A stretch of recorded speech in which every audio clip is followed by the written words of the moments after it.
The script for this video I wrote a little over a year ago, but for some reason I never got around to actually making the video. Honestly, I don't know why, it just stayed waiting on my computer. I reworked it a little, and today we're going to be casting the Game Changer season of Drag Race. Game Changers is a format that Survivor did for its 34th season that was definitely won by Suri. You don't have to look it up, just trust me on this one. The idea is to have a season of contestants that changed the way the game was played. Obviously, that's not really what happened on Survivor, since about half of the cast were people that did not fit the season's name. So for this video, in theory, I could mention 6 queens that changed the way Drag Race is played, or a certain aspect of Drag Race is done, and then just mention the candy hose of the show and be done with it. However, that's a little too easy. So I'll just stick to mentioning 12 queens that I would like to see in a Game Changer season of Drag Race. When I did my other fantasy casts, I went about casting them chronologically, meaning that I went from season to season saying who would be eligible. However, when it comes to the Game Changers cast, there aren't as many queens that could fit here. Furthermore, most queens I will mention are from the earlier seasons. The seasons when the show's rules weren't as defined, so things being changed after the impact of a queen was more frequent. Let's do this alphabetically. The first game changer I chose is BenDeLaCreme. I chose Dela for this cast not because of her run on season 6, but because of her run on All Stars 3. On there, Dela dominated the competition and then just decided to eliminate herself. This was the first time in the show's history when somebody straight up eliminated themselves as a direct result of an episode. We'd had queens walking out previously, like what Adore did on All Stars 2, but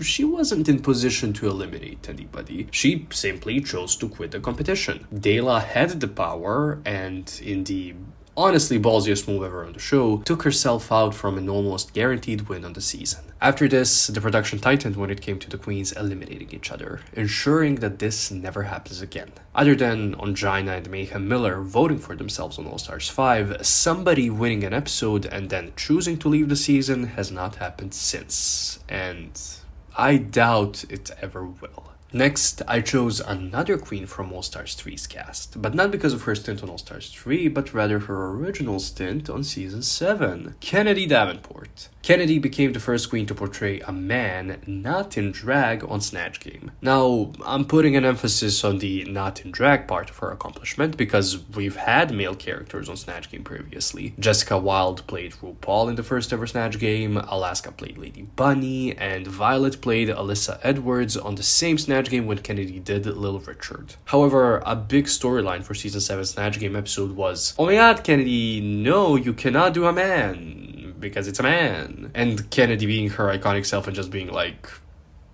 Anyways, and then she went on to win Snatch Game alongside Ginger. After this, we saw way more men on Snatch Game, so yeah, Kennedy's definitely a game changer. Next up, we have Laganja. Laganja is here for 2 reasons. Firstly, she's one of the first queens that had a full-on entrance performance when entering the workroom. She wasn't the first. Other queens on Season 6 also had an entrance line and a gag, and some entrances in previous seasons also had some sort of a prepared line, but none were as iconic, as quotable, or as replicated as Laganja's. Also, Laganja's entrance line was spontaneous, so that makes it even greater in my eyes. Laganja is also here because she was one of the first queens to plan her workroom outfits. My next choice might be a controversial one, but because of this queen's actions, a couple of things about the lip syncs, a staple of the show, had to be changed. Physical contact and leaving the stage were banned.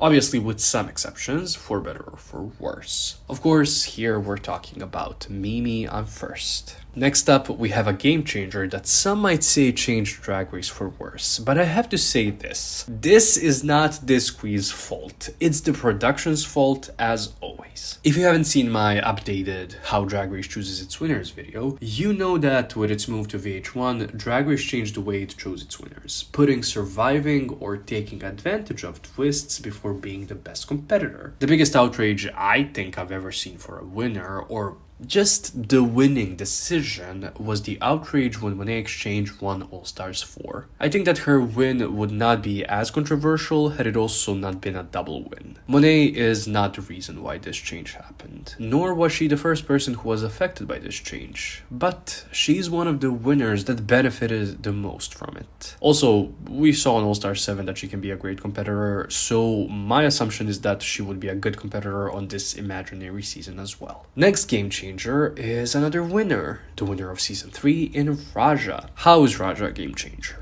Well, she kind of revolutionized what drag race runways are supposed to be, bringing a sense of polish and high fashion that was only seen in glimpses with earlier contestants like BB, Nina, Ongina, Raven, Tyra. Raja, of course, was not the only person from season 3 that left an impact on the runways. Manila's conceptual, campy, but fashionable runways can be seen to this day as well, so honestly, either one you picked for this year would have been a good addition. But I went with Raja simply because she won the season. Raja's lover, Raven, is also here. Raven's game changer status is twofold, and one extends beyond the show. The first is maybe the obvious one.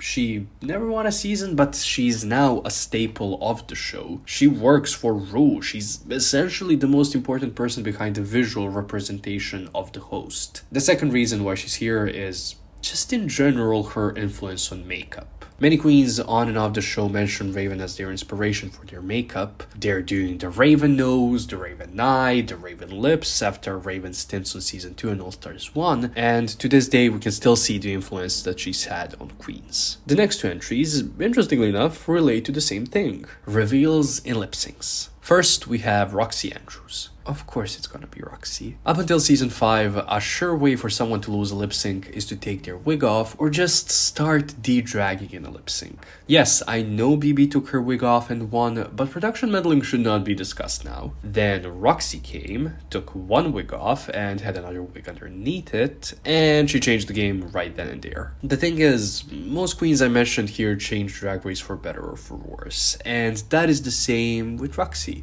And also with Sasha Velour. Originally, this spot was Valentina's, since we can kinda say that she's the strongest reason why lip-syncing for the crown was introduced into the show. But, and as I've explained in another video, it was more of a collective effort. Sasha Velour's impeccable reveals in season 9's finale that built on Roxxxy Andrews' legacy gave us a plethora of queens that never understood why the former or the latter's reveals were good, thinking that it just came down to reveals for the sake of reveals. Spectacle for the sake of a spectacle. The next queen I'll be talking about is here for a couple of reasons.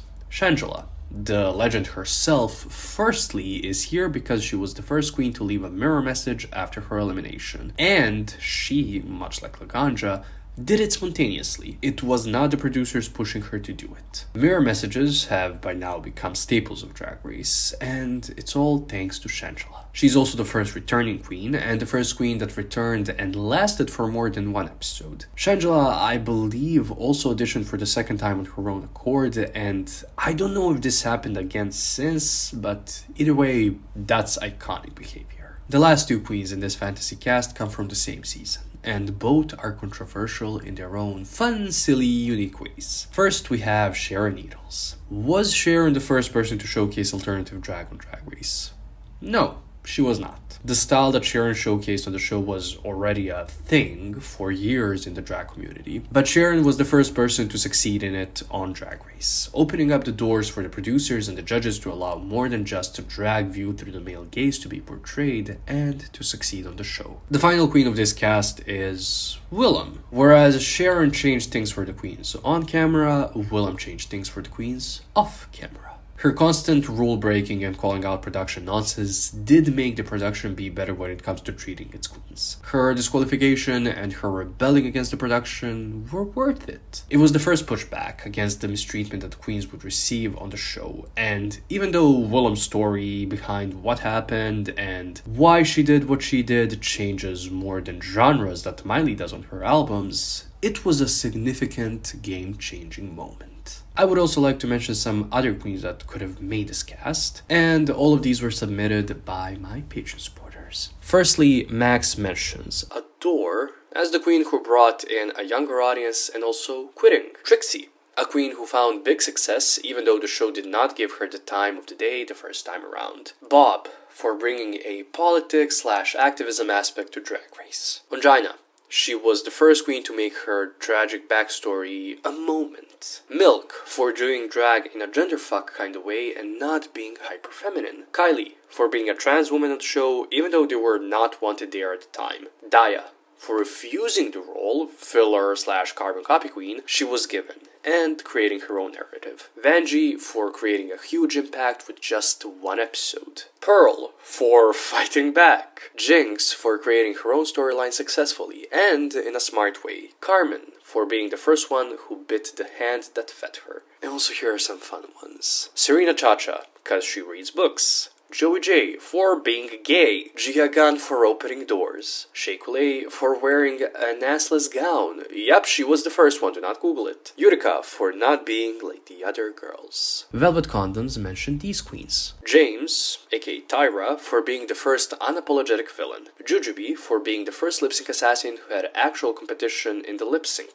Blue, for being someone the production slept on and came back, proved that they were slept on. Kim, for being one of the few Asian queens to get past the discrimination that the Asian queens face, and then turned down All-Stars several times. Yuhua, for proving that WoW Plus production was not as talented as her by making a better show than they did twice. Katya, for creating one of the most unhinged fan bases ever. And the entire cast of Season 7 for proving that talented queens can take incompetent production and still make a season that, upon looking back, is amazing. Dion Sean mentioned these queens. Nina Flowers, for being the first non-femme drag on the show and nearly winning. Naomi Smalls, for breaking All-Stars to the point where they had to change the format. Milk, for the courage to perform mask drag despite being called out for it. Something that presumably would not be an issue now. Priyanka, as the first winner to lip-sync twice, opening the door for other winners to do so. And lastly, Johnny Minogue mentioned these queens. Jujubee, for showing how a Drag Race alum can be beloved over decades and multiple franchises. LaShawn Beyond and Mystique Summers Madison, providing catchphrases that survive in the time immemorial in the Drag Race franchise. And that's it. That's the video. I want to thank my supporters on Patreon for participating in this video and for supporting me for the past year. Of course, I want to thank everyone who has ever clicked on any of my videos, whether you are here to enjoy or to hate, it doesn't really matter to me anymore. Every view helped. I also want to thank some other people, primarily Drag Race creators that were game changers when it comes to Drag Race. Pixel Boom, Top RPDR Videos, and Jack Fed. I also want to thank Lucia, some queens like Yuha Hamasaki, Heidi Closet, Arancha Castilla-La Mancha, some other queens that I can't really mention for their own privacy, and so on and so on. Thank you all. Me despido, ay te dejo solos con mi olvido. Tú no sabes lo que te has perdido. Me cansé, te digo bye, bye, bye, bye, bye.